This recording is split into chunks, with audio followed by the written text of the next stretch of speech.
Olá, eu sou Macorati e nesta videoaula vou continuar o curso de C# falando sobre classes e dessa vez abordando o assunto herança. Na videoaula anterior, nós introduzimos o conceito de classe, falamos que a classe representa um modelo ou um template genérico de uma entidade real que desejamos tratar. Falamos também que os objetos são instâncias das classes e que, na verdade, a classe é apenas uma definição para a criação de objetos. Na linguagem C#, nós criamos uma instância, de uma classe, ou seja, criamos um objeto usando a palavra-chave new. E nós vimos também que uma classe ela é constituída de propriedades, construtores, métodos. Vimos o conceito de encapsulamento, sobrecarga e vimos também que as classes são tipos por referência, em geral. Então, nessa videoaula, nós vamos falar sobre herança, que é considerada um dos pilares, ou seja, uma das características básicas que toda linguagem de programação que seja dita aderente ao paradigma orientado a objetos deve possuir. Então, o que é a herança? O nome já dá uma pista. A herança permite que nós criemos novas classes que reutilizem, estendam ou modifiquem o comportamento que está definido em uma classe já existente, ou em outras classes existentes. Então, a herança existe basicamente por dois motivos: para organizar e reutilizar código. Na nomenclatura da herança, a classe que é herdada, geralmente nós trabalhamos no mínimo com duas classes. A classe que é herdada é chamada de classe base, ou classe pai, ou classe mãe, ou superclasse. Você pode encontrar essa nomenclatura em alguns livros. Nós vamos chamar aqui a classe que é herdada de classe base. E a classe que herda da outra classe é chamada de classe derivada, classe filha, subclasse. Então eu vou chamar ela de classe derivada. Então a classe base para nós vai ser a classe que vai ser herdada. E a classe a classe que herda vai ser a classe derivada. Então, de uma forma geral, uma classe derivada ela é uma especialização da classe base. Então, através da herança, eu posso definir uma nova classe que incorpora e estende uma classe já declarada. Então, eu posso usar uma classe que já existe, que já foi criada como classe base, e a partir dela criar uma outra classe que herde daquela classe, uma classe que seja derivada dela. Então, quando eu faço isso, os membros da classe derivada serão os próprios membros da sua classe e os membros da classe base, porque ela herda. Tá? Então, como é que é feita a declaração de herança na linguagem C#? Então, para declarar uma classe derivada, eu incluo a especificação da classe base. Como que isso é feito? Eu utilizo dois pontos e o nome da classe base. Então, eu tenho um exemplo aqui, class, nome classe derivada, dois pontos, nome classe base. Então, aqui eu estou definindo o mecanismo da herança, aonde nome classe derivada é a minha classe derivada, dois pontos é a especificação, a indicação da herança, indicando que essa classe herda da nome classe base. Por exemplo, se eu tenho uma classe pessoa jurídica que está herdando da classe pessoa, aqui eu tenho uma declaração de uma classe pessoa física que está herdando também de pessoa. E aqui eu tenho uma declaração de uma classe aluno que herda de pessoa física. Então, a classe derivada, ela estende a classe base. Vamos ver isso, um exemplo disso na linguagem C Sharp. Vamos aqui abrir o Visual C Sharp 2010 Express Edition e criar um novo projeto do tipo Console Application. Então, que eu vou chamar aqui curso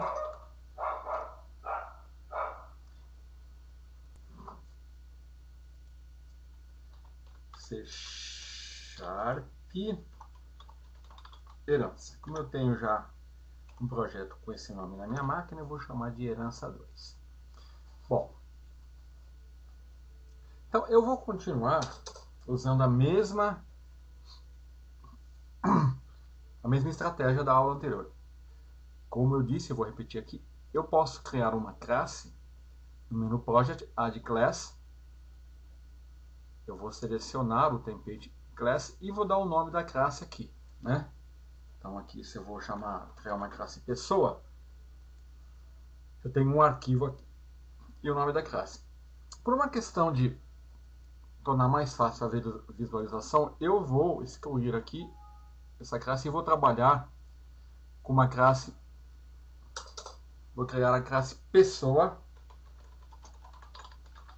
no mesmo arquivo aqui, no mesmo projeto Curso Sharp Herança 2, no mesmo arquivo. Então, para definir uma classe, eu uso a palavra reservada class e o nome da classe. Então, vamos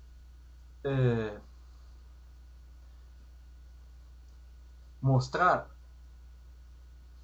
o porquê de usar a herança. A herança, geralmente, ela é aplicada quando eu quero fazer a reutilização de código, quando eu quero reaproveitar e quero organizar meu código. Então vamos supor que você seja um programador que trabalha numa empresa e que tem que desenvolver um programa que trate com clientes. Bom, então você tem, de forma geral, dois tipos de clientes: pessoa física e pessoa jurídica.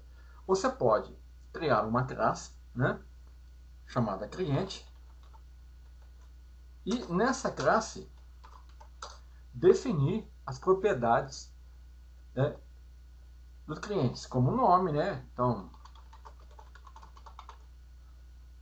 o nome, o endereço. Isso todo cliente vai ter, nome e endereço. Então, vamos pensar um cliente pessoa física, ele vai ter o SIC, né, ou CPF. Ele pode ter também o RG. E a pessoa jurídica, ele pode ter o CNPJ, pode ter também a inscrição estadual. E assim por diante. De forma que aqui, numa classe, eu vou ter um problema. Quando o cliente for pessoa física, naturalmente, eu não vou precisar informar CNPJ e inscrição estadual. E quando ele for pessoa jurídica, eu não vou precisar informar CPF nem RG. Agora, então eu estou definindo recursos da minha classe que não vão estar sendo utilizados dependendo da situação. Então, olha, eu posso otimizar isso, eu posso organizar isso de uma maneira que eu consiga fazer uma organização melhor, obtendo naturalmente com isso um ganho de desempenho, né, dependendo da complexidade do sistema. E para fazer isso eu uso a herança. Então, na herança, neste caso, eu posso trabalhar da seguinte forma: eu posso definir uma classe pessoa que contenha o que é comum, nome e endereço. Todo cliente tem nome e endereço. E depois eu posso criar uma classe pessoa física que herde de pessoa. Então, a pessoa é a minha classe base e a pessoa física é a minha classe derivada. O mecanismo de herança é o dois pontos e eu tenho que indicar que a minha classe base herda da classe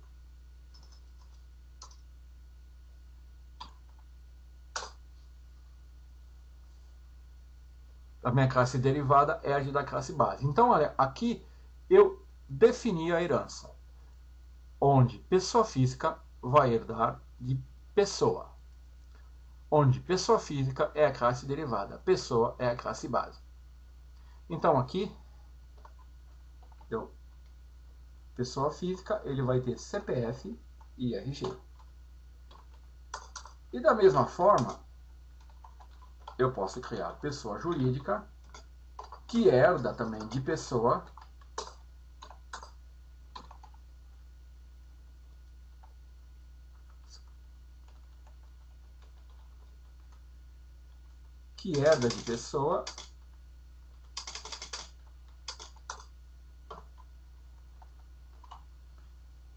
aonde eu tenho as propriedades que são somente de pessoa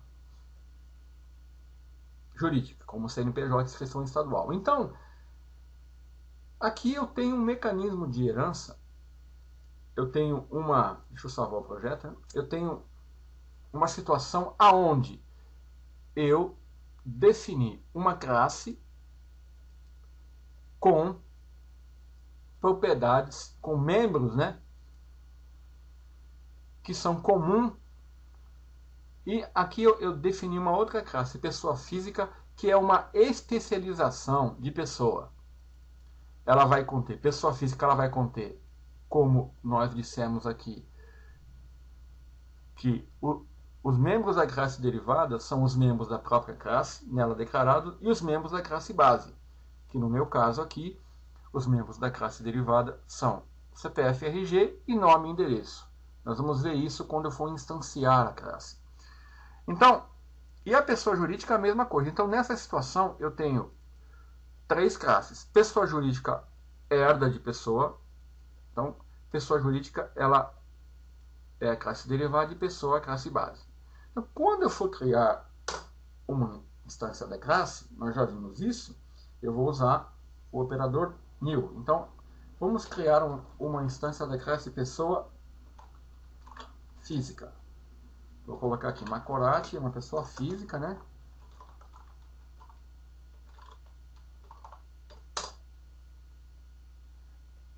Pessoa física. Vamos ver o que ele está reclamando aqui.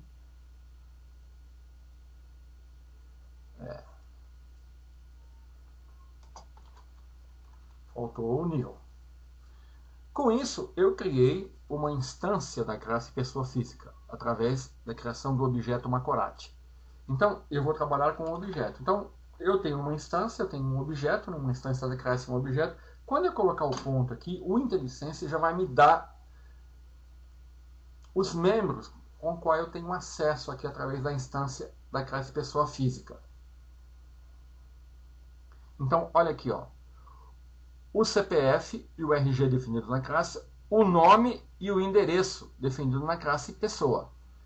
E eu tenho aqui mais acesso a algumas propriedades equals, getHash, getType e toString, métodos, né?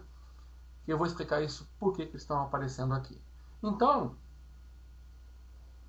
o mecanismo de herança mostra aqui que ele funciona. Da mesma forma, vou colocar aqui nome, né? Estou definindo um nome aqui. Da mesma forma, se eu criar uma instância da classe pessoa jurídica, vou colocar aqui JCMSoft new pessoa jurídica. Da mesma forma, o objeto JCMSoft, olha, ele tem acesso aos membros definidos na classe pessoa jurídica, que são CNPJ e inscrição estadual, e os membros da classe base, que são nome e endereço, né? Eu vou colocar aqui endereço. Rua projetada assim. Então, é isso que é a herança. A classe pessoa física foi definida herdando de uma classe já existente chamada pessoa, e com isso ela passou a estender a classe pessoa, herdando os seus membros. Naturalmente, isso tem a ver com o modificador de acesso público aqui. Se eu definir como private aqui, né, eu vou estar dizendo que esse membro aqui ele só vai ser visível nessa classe. Então ó, o nome deixou de ser visível aqui na classe pessoa física, né? Então, isso eu vou entrar em mais detalhes mais adiante. Então, essa hierarquia de herança está descrita aqui nesse diagrama aqui, ó. Eu tenho uma classe pessoa, a classe pessoa jurídica, ela herda de pessoa, a pessoa física herda de pessoa, e eu posso também definir uma outra classe, como está ali, ó, que é a classe aluno, que herda de pessoa física.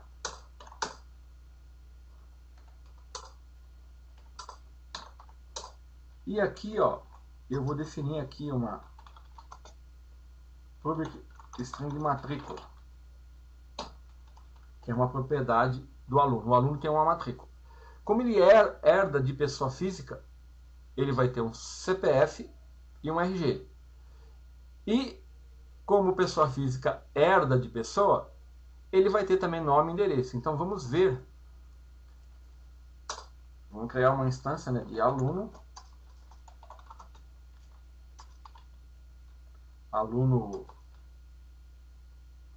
João. Então, ó, João, que é o objeto, olha aqui, ó, ele tem acesso ao membro, que foi definido na própria classe aluno. Ele tem RG e CPF, que foi definido na classe pessoa física, da qual ele herda, mas pessoa física herda de pessoa, que tem nome e endereço. Então, vamos definir matrícula aqui.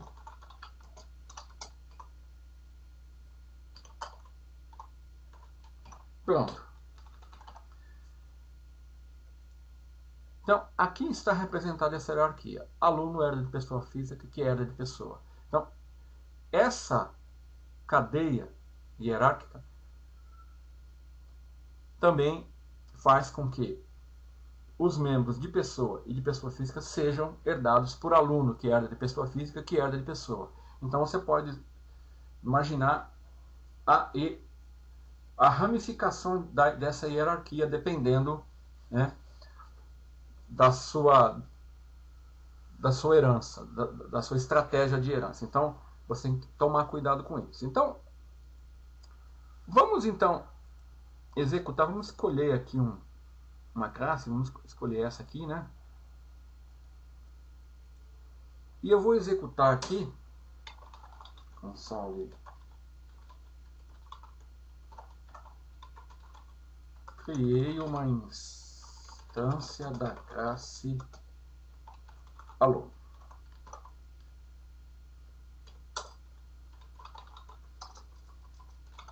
Console, ready key. Só que antes disso, eu vou aqui na classe pessoa e eu vou criar um construtor. Public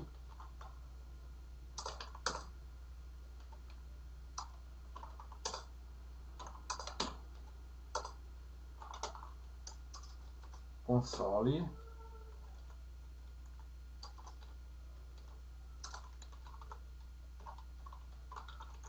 construtor da classe pessoa.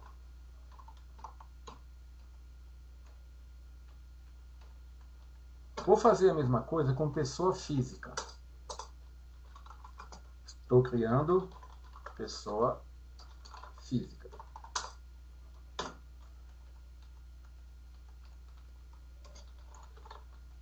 E pessoa jurídica. E aluno, né? Pessoa jurídica eu não estou usando. Aluno. Classe aluno.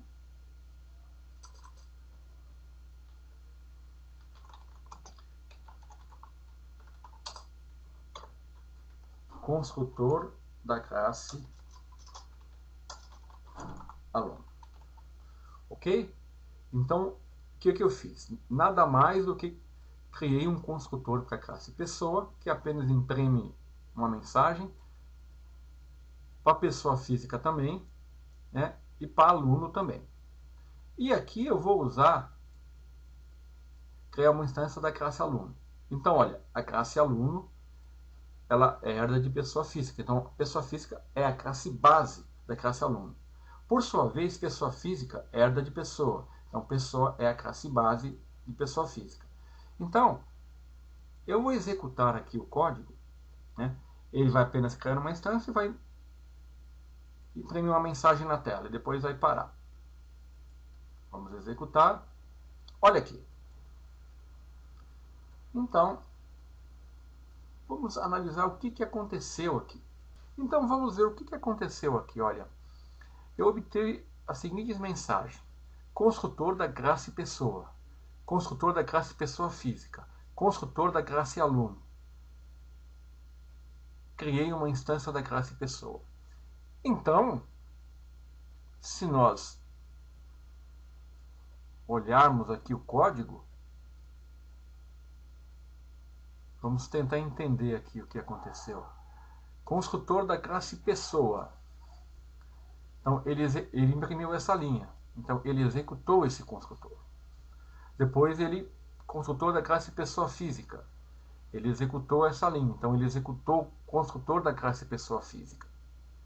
E depois, construtor da classe aluno. Ele executou esse construtor. Ora, mas aqui eu só criei uma instância da classe, né? O que aconteceu aqui? Bem, o que aconteceu aí foi o seguinte. Quando nós instanciamos um objeto de uma classe derivada, é iniciada uma cadeia de chamada aos construtores. Então, o construtor da classe derivada invoca o construtor da classe base. Foi o que aconteceu aqui. Ó. A classe base era a classe pessoa, porque aluno herdava de pessoa física, mas pessoa física herdava de pessoa. Então, o primeiro construtor a ser executado é o construtor da classe base. Depois, da classe base de pessoa física, da classe base de aluno e depois o construtor da classe. Então, nós podemos concluir que sempre que nós criamos um objeto de uma classe derivada, nós estamos também criando objetos da classe base. No caso aqui, classe pessoa física. E os membros eles são acessados como se estivessem sido declarados na classe derivada. Né? No caso, ó, eu já mostrei isso aqui. Então, é isso que eu queria chamar a atenção. Quando eu executei esse código aqui, ó, criei uma instância da classe aluno, o que aconteceu? A classe aluno, como ela herda de pessoa física, ela chama o construtor da classe pessoa física, que por sua vez chama o construtor da classe pessoa, que é a classe base da hierarquia. Então ele executa esse construtor, depois esse construtor e depois o construtor da própria classe aluno. Então isso é importante, porque dependendo da hierarquia eu vou ter toda uma chamada de construtores sendo executada. Ok? Bom, como eu já mencionei, na linguagem C#, tudo são objetos. Então, todas as classes são derivadas da classe objeto, mesmo se elas não tiverem a especificação. Ou seja, quando eu escrevo uma classe assim, classe, o nome da classe, vamos mostrar aqui. Vamos supor que eu vou criar uma classe assim, ó. Deixa eu definir aqui. Quando eu faço assim, ó, public class test.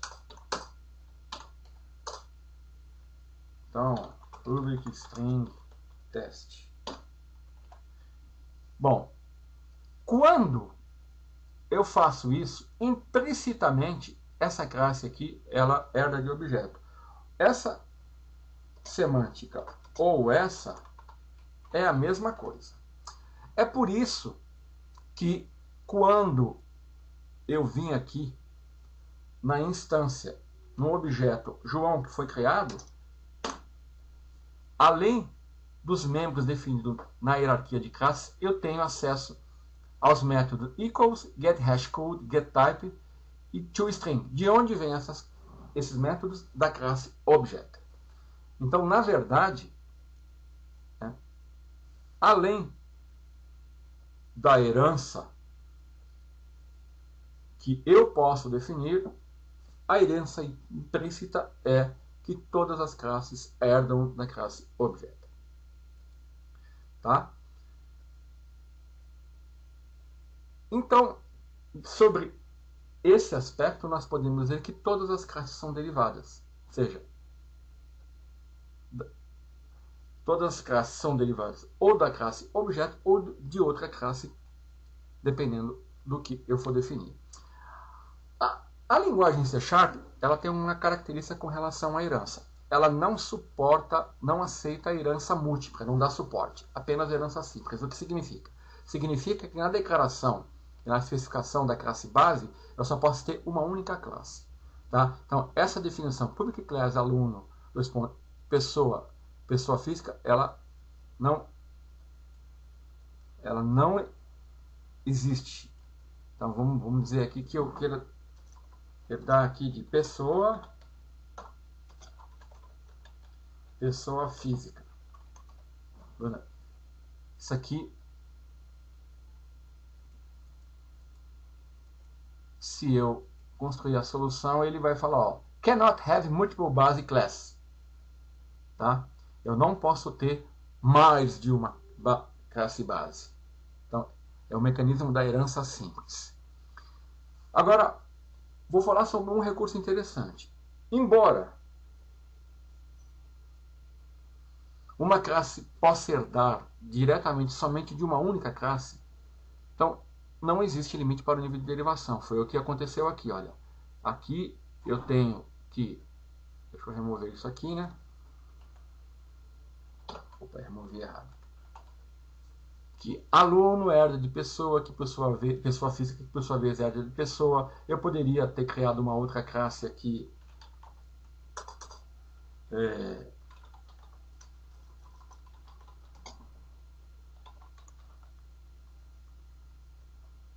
Aluno infantil herda de aluno, né?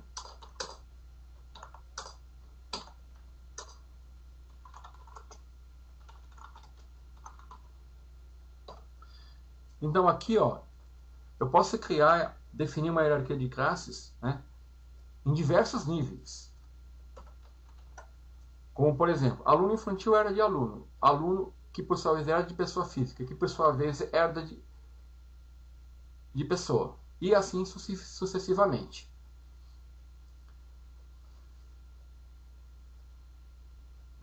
Vamos falar agora então de um outro recurso interessante. Bom, quando uma classe herda de outra classe, ela não pode excluir um membro que foi herdado de outra classe. Então, por exemplo, a classe aluno infantil aqui, ela não pode eliminar o membro matrícula, porque ela herdou esse membro da classe aluno. Mas existe um recurso que significa a ocultação. Eu posso ocultar um membro de uma classe base né? Se eu não desejar utilizá-lo. Então, para fazer isso, né, para ocultar um membro herdado, basta declarar um novo membro com o mesmo tipo e mesmo nome. Por exemplo, vamos supor que eu tenho aqui, ó, vou trabalhar até aqui com esse nível. Deixa eu remover isso aqui. A classe aluno, pessoa física. Então vamos supor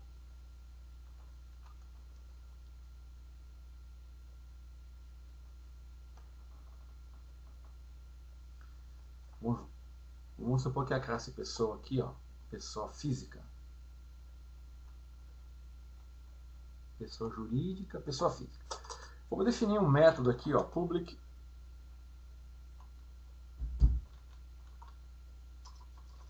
string descrição. Esse método é um método que ele, apenas para a gente testar, ele apenas fala assim, ó, sou o método descrição da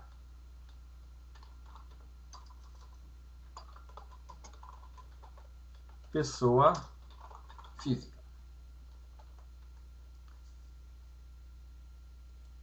O que ele está chiando aqui?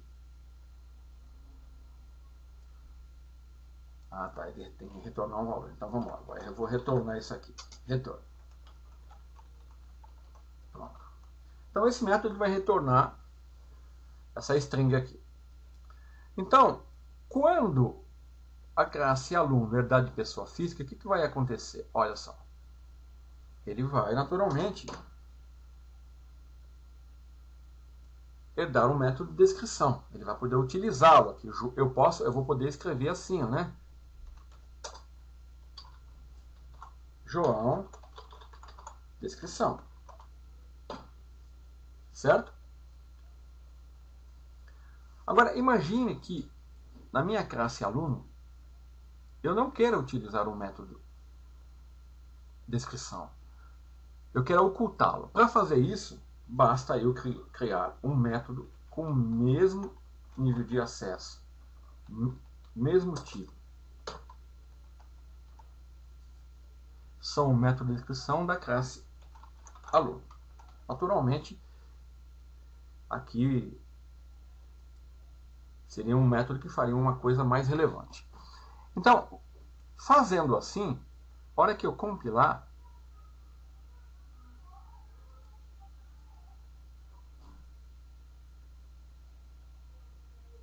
deixa eu ver aqui a lista de erros. Public string, descrição, public string, descrição, pessoa física, aluno, pessoa física. Então, eu vou escrever aqui, console,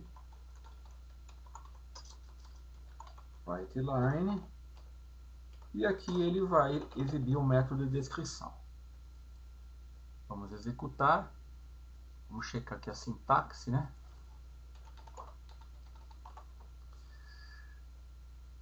Então, o que eu fiz aqui? O método de descrição definido na minha classe aluno, ele possui, vamos checar aqui, ó. Para ocultar um membro herdado, basta declarar um novo membro do mesmo tipo com o mesmo nome. Certo? É isso que eu estou fazendo aí.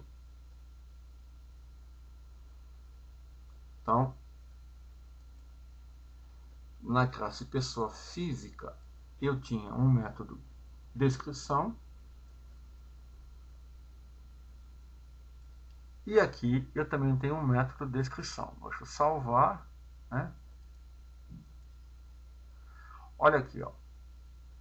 Eu salvei e compilei. Então, o que aconteceu? Aqui ele está reclamando que não foi inicializado. Eu vou... Só para parar esses avisos, né?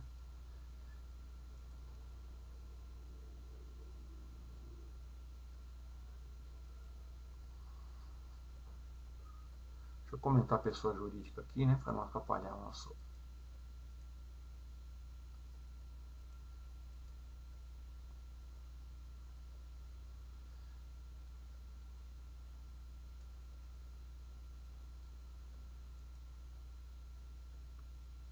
Deixa eu comentar aqui também, porque eu quero mostrar para você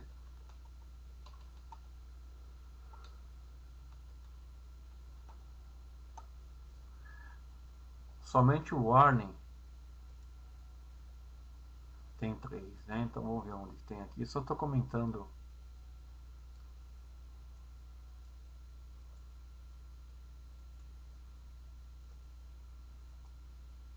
Tá.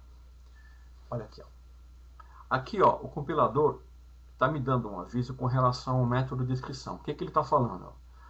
O método de descrição da classe aluno, ele hides inherited member. Ele oculta o membro herdado, que é esse aqui, ó, que é o método de descrição da classe pessoa física. E ele está me falando o que eu vou explicar aqui, ó. Para o compilador saber que você quer ocultar um membro, você deve usar o modificador new. Sem usar o modificador new, o compilador, o código ele não vai ter erros, mas o compilador vai alertar, ele vai dar um warning. Então é isso que ele está fazendo aqui, ó. Ele está falando, ó, use the new keyword if hiding was intended. Se eu quero realmente ocultar o membro, se eu não quero usar o método aqui da classe descrição, eu quero usar o da minha própria classe, basta eu definir aqui um new. Hora que eu compilar, o warning vai sair. Então, hora que eu executar aqui, esse descrição vai ser o da classe aluno. Vamos lá. Olha lá, ó. Criei uma instância da classe aluno. Sou o método de descrição da classe aluno. Então, aqui, olha, eu estou utilizando por ocultação o método definido na minha classe com o mesmo nome e mesmo assinatura do método definido na classe base. E como eu estou usando a palavra new aqui, o compilador sabe que eu quero ocultar o método. Tá? Isso chama ocultação de métodos. Ok, vamos continuar. Então vamos ver uma outra circunstância. Vamos supor que a sua classe derivada precisa, de qualquer forma eu quero acessar um membro oculto. Então, para acessar um membro oculto, nós podemos usar uma expressão base e nome do membro que eu quero usar na classe derivada. Então, vamos supor que nesse exemplo aqui, ó,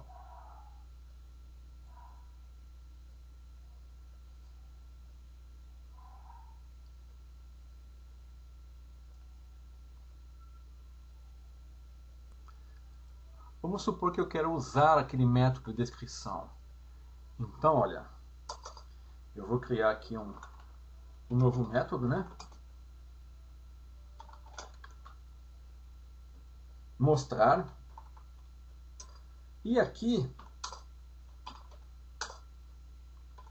eu vou retornar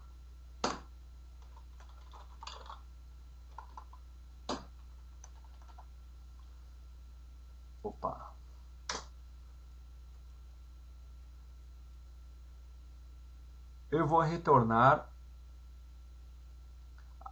o método descrição, mas da classe base, que vai ser da classe pessoa física. Então, hora que eu usar esse método, João mostrar. Então, ó, eu criei um método mostrar e aqui eu usei o recurso que foi definido, que eu falei aqui, ó. Eu estou querendo usar um método de descrição da classe base, mas ele foi oculto, ele foi ocultado na minha classe derivada, né? Pois eu criei um método igual, com a mesma assinatura, só que eu usei a palavra new, né? Então, o método de descrição foi oculto. Como eu estou querendo utilizar, eu estou usando a expressão, né, o nome base e o membro que eu quero usar, no caso, o método de descrição. Então, quando eu usar o método mostrar, o que ele vai fazer? Ele vai invocar o método mostrar, retorna o método de descrição da classe base. Olha lá. Ó. Sou o método de descrição da classe aluno, sou o método de descrição da classe pessoa física, que é a classe base. Ok? Foi isso que aconteceu aqui. Então, isso é uma alternativa. Se você tiver nessa situação, você pode usar o recurso base e o nome do membro que você quer usar. No caso, foi um método. Pode ser uma propriedade, pode ser um evento, pode ser um indexador. Né? Agora eu vou falar de outro recurso, que é usar referências na classe base. Então, vamos supor que você tem uma referência a um objeto da classe derivada. Dessa forma, você pode obter uma referência à parte da classe base do objeto, realizando um casting na referência do tipo da classe base. Nossa, ficou confuso, né? Então, é mais fácil eu mostrar para ver como que fica. Então, olha, vamos criar aqui, então, um novo projeto, adicionar um novo projeto, né? Que eu vou chamar aqui de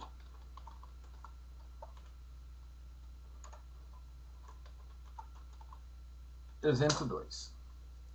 Para ganhar tempo aqui, eu vou já copiar o código, né? Opa, copiar o código aqui da classe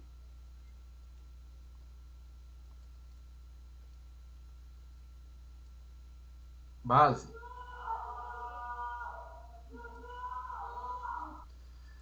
Eu vou copiar aqui.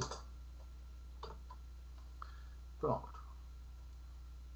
Então aqui, ó, eu tenho uma classe, né, que eu chamei de minha classe base, onde eu tenho uma propriedade, ó.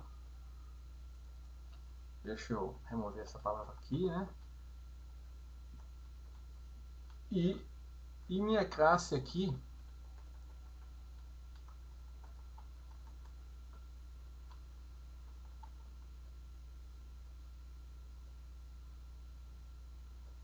eu tenho aqui imprimir, né? O método que está sendo oculto.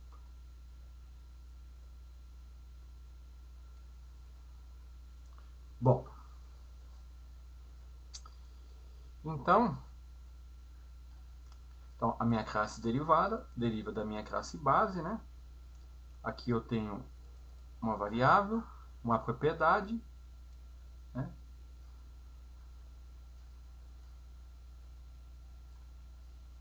Que está ocultando essa propriedade aqui. E esse método também está ocultando esse método aqui. Então,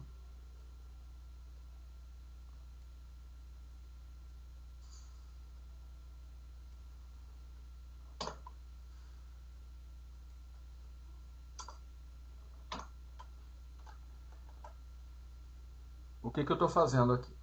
Eu vou trabalhar com referência da classe. Então, vamos lá. Ó, minha classe derivada, né? Eu estou criando uma instância da classe minha classe derivada e também estou criando uma variável da classe e eu estou fazendo um casting aqui, é uma conversão, onde a classe derivada, que é do tipo classe derivada, eu estou convertendo ela para o tipo da minha classe base. Então, na primeira linha, eu estou declarando e inicializando a variável C derivada, que contém uma referência a um objeto do tipo minha classe derivada. A segunda linha declara uma variável do tipo da classe base e faz um cast na referência da classe derivada. Então, o que vai acontecer com isso? A referência à parte da classe base vai ser armazenada na variável cBase. E a referência à parte da classe base não vai poder enxergar o resto do objeto da classe derivada. Então, eu vou ter isso aqui, ó. Então, aqui que está o exemplo. Então, olha, eu tenho a minha classe derivada, ela vai ter acesso aos membros declarados nela e os membros da classe base. Então, a variável do tipo minha classe derivada, que é C derivada, a visibilidade dela vai ser todos os membros, tanto da classe derivada como da classe base. Já a variável C base, que sofreu um casting na referência da classe derivada, vai só enxergar os métodos da classe base. Então, se isso for verdade, a hora que eu chamar o método imprimir da classe derivada, né, ele vai imprimir da classe derivada. E quando eu imprimir da classe base, eu chamar o método imprimir da classe base,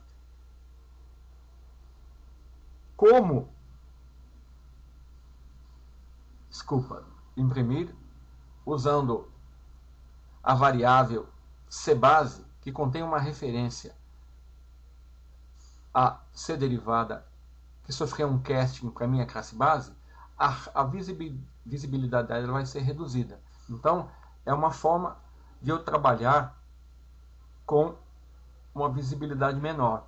Eu faço um casting da referência da classe derivada para o tipo da classe base. Com isso, eu tenho a visibilidade somente restrita à classe base. Então, se eu executar o método, o programa aqui, deixa eu definir aqui, né, como o programa que vai ser iniciado, tem que ter um console write line aqui, né?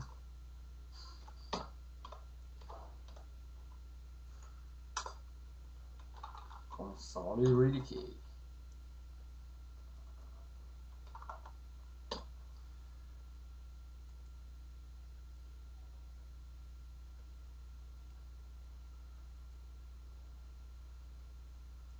Olha aqui, ó.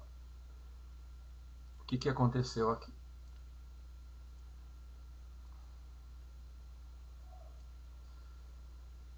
C derivada imprimir vai imprimir o método da classe derivada, porque ele está ocultando o método imprimir da classe base. E C base imprimir vai imprimir o método da classe base. Olha lá, foi o que aconteceu aqui. Isso ocorre pela referência. A referência da classe base que foi criada a partir do casting. Então, esse é um outro recurso que você pode usar. Vamos então mostrar uma outra característica das classes que envolve herança. Vamos supor que eu queira sobrescrever o método da classe base. Eu defini um método, vou dar um exemplo aqui, ó, public class classe base. Então eu tenho um método aqui, olha, chamado mostra texto, que vai imprimir uma string aqui, texto da classe base. E a minha classe derivada, que deriva da classe base, eu quero sobrescrever esse método mostra texto. Para mim fazer isso, eu tenho que trabalhar da seguinte forma. Eu tenho que usar a palavra-chave virtual. Então, a palavra-chave virtual, ela determina que um membro pode ser sobrescrito em uma classe derivada. Então, se eu quero sobrescrever esse método, eu tenho que definir ele como virtual. E quando eu for definir um método na classe derivada, eu tenho que usar a palavra-chave override. Então, a palavra-chave override determina que na classe derivada o membro virtual da classe base pode ser sobrescrito. Então, ambas as declarações trabalham em conjunto. Certo? Então, eu posso usar esse exemplo aqui também, ó. Public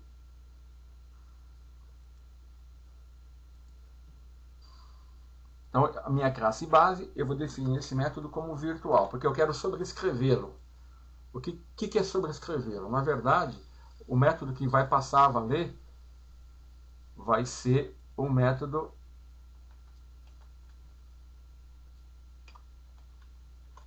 da classe derivada. Public override. Então, olha, o que aconteceu aqui? Eu tenho um método imprimir na classe base no qual eu quero sobrescrevê-lo. Então, para isso, eu usei a palavra-chave virtual. E na classe derivada, eu defino o mesmo método, com a mesma assinatura, e uso a palavra override. Então, dessa forma, se eu criar uma classe aqui, ó, deixa eu comentar aqui, que não vai ser mais necessário eu trabalhar aqui com esse recurso. Então, aqui, ó, eu criei uma instância da classe derivada, criei o objeto cDerivada e estou usando o método imprimir. Esse método, imprimir, vai ser um método da classe derivada, porque ele vai sobrescrever o método da classe. Sou o método,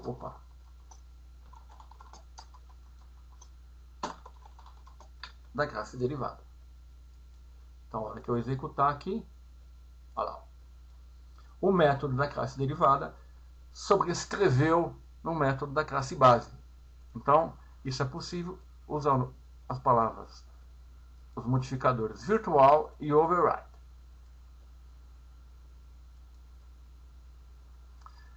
Bom, da mesma forma que eu fiz isso aqui no exemplo para o método, né, eu posso fazer para uma propriedade, né? Aqui eu tenho uma propriedade, ó, propriedade idade, e aqui a mesma propriedade idade. Então eu vou aqui, ó, public virtual, né? E public override.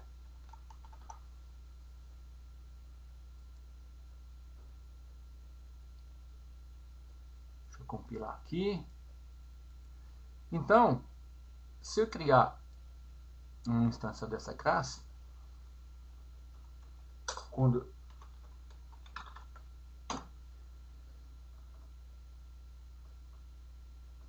vamos imprimir aqui, né? Console writeline c derivada idade. Então aqui, ó, eu vou imprimir a idade. Olha, a idade definida na minha classe base é 15 e na minha classe derivada é 25. Qual que ele vai imprimir?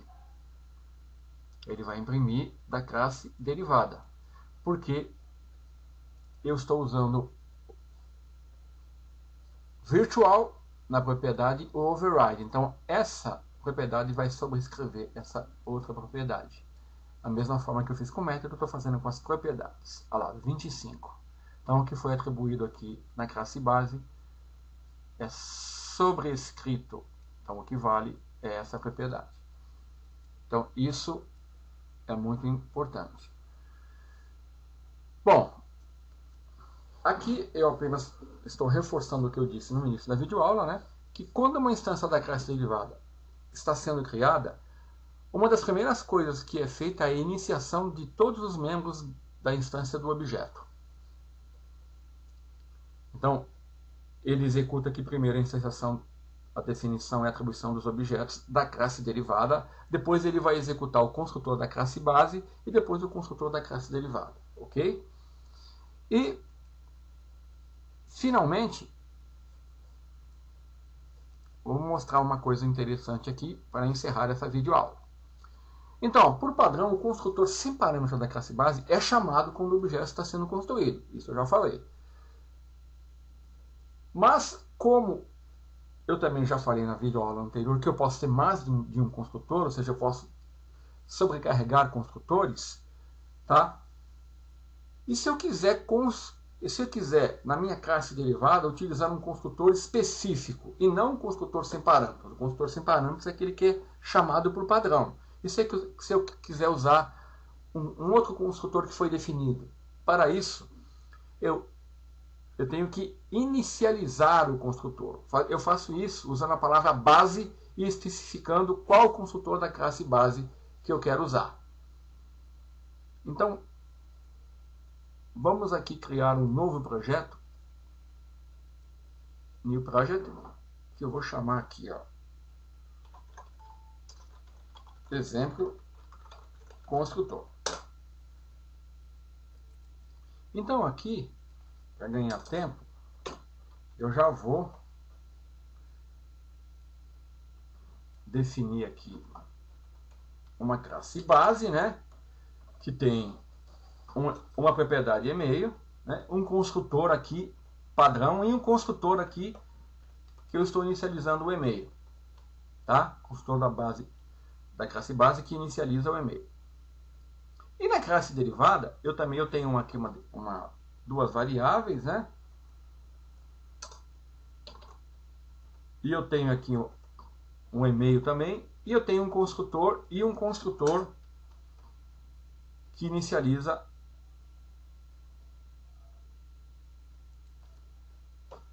o nome e a idade. Então vamos supor que eu queira, quando eu criar uma instância da classe derivada, se eu não falar nada, ele vai executar esse construtor, mas eu quero executar esse. Então o que eu faço? Eu venho aqui no construtor que eu vou chamar e defino qual é o construtor que eu quero passar, definindo o parâmetro que ele vai receber. Então, quando eu criar a instância aqui,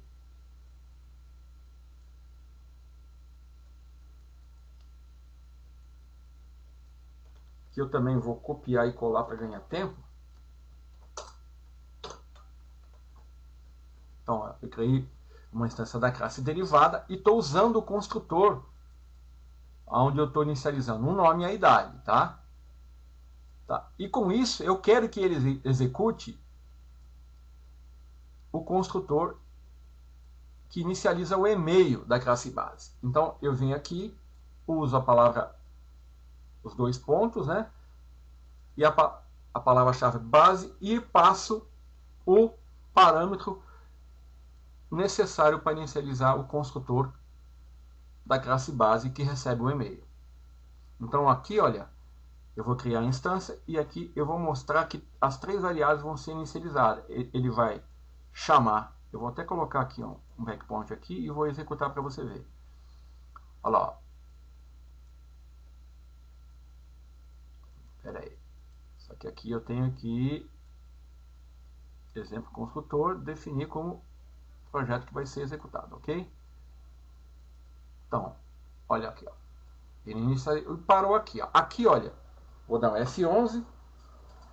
Olha lá, ele foi lá executar o construtor da classe base com o e-mail que foi definido na classe derivada. Ele imprime, atribui e depois inicializa as variáveis da classe base e aqui